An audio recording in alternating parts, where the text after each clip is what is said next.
अगेती धान की फसल हुई तैयार, अनाज सुरक्षित करने में लगे किसान। श्रावस्ती जनपद में किसानों द्वारा अपने खेत में अगेती प्रजाति की धान की फसल खेत में लगाई गई थी, जो वह पक कर तैयार हो गई है और किसानों द्वारा कटाई शुरू कर दी गई है। बताते चलें कि किसानों द्वारा अनाज को सुरक्षित करने के लिए कटाई शुरू कर दी गई है। तस्वीरें श्रावस्ती जनपद के खजुहा झुंझुनिया गांव की है, जहां किसानों द्वारा अगेती धान की फसल की कटाई शुरू कर दी गई है।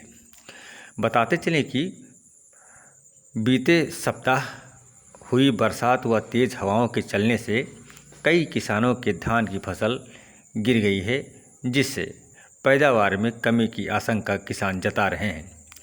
वहीं जिन किसानों द्वारा श्रावस्ती जनपद में अगेती धान की फसल खेतों में लगाई गई थी, वह पककर तैयार हो गई है और किसान उसकी कटाई करना शुरू कर दिया है।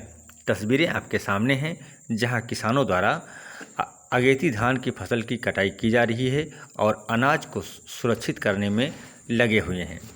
किसान सुबह शाम धान की कटाई कर रहे हैं और दोपहर के समय कटे हुए फसल को खेतों से सुरक्षित कर रहे हैं।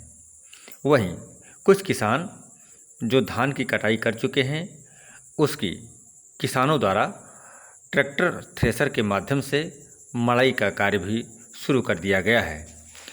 तस्वीरें आपके सामने हैं, जहां किसानों द्वारा अगेती धान प्रजाति की धान फसल की कटाई शुरू कर दी गई है और किसानों द्वारा धान मड़ाई का भी कार्य शुरू कर दिया गया है। तस्वीरें आपके सामने हैं, जहां ट्रैक्टर थ्रेशर के माध्यम से मड़ाई किया जा रहा है।